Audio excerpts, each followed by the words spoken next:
Hi, boys and girls. Today we are looking at the number 9. So take out your number worksheets and let's get ready to look at the number 9. All right, so here's the number 9. In the top part of in the upstairs of the house, let's count the objects. 1, 2, 3, 4, 5, 6, 7, 8, 9. This is the number word, 9. So, to start out making the number 9, we're going to work on a C stroke. So, put your finger a small step down on the top line at 2 o'clock and make an upstairs C stroke.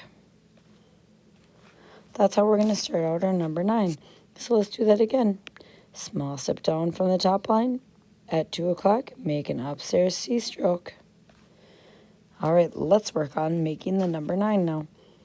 Again, we're making that initial C stroke, so put your finger a small step down at the top line at 2 o'clock, make a C stroke, and then you're going to close it, and then go down to the writing line.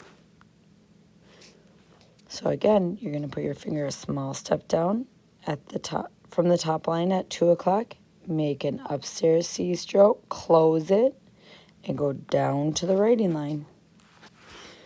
All right, get your pencil out. Here we go.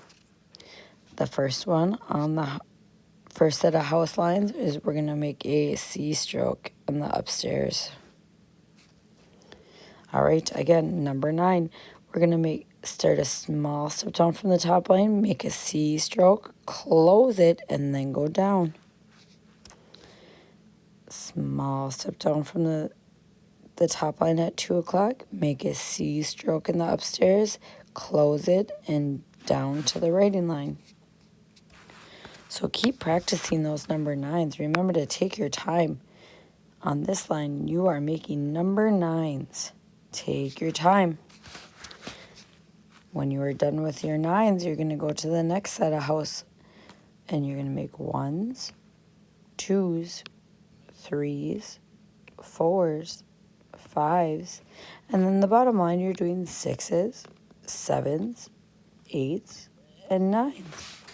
When you're done with that, turn the page. You again, like we have done before, count the objects in the squares and write the number on the lines. When you're done with that, we have one more page today, boys and girls. So you're going to turn to the very back last page of your book. On this page, you are going to be practicing your numbers on the lines. So this top line is your name line. So I can write my name, Mrs. K. Please feel free to write your name if you'd like. Then the next set of house lines here, we're going to practice 1 or 2 or 3, 4, 5, 6, 7, 8, and 9. So now that we traced them, on the following line, you are going to be making those numbers yourself, 1 through 9. So here we go. 1, 2, 3, 4, 5, 6, 7, 8, and 9. Remember to take your time. Now, this looks just like this. So you're going to practice one more time. The top and the bottom are going to look the same. When you are done, send it to your teacher. Thank you. Great.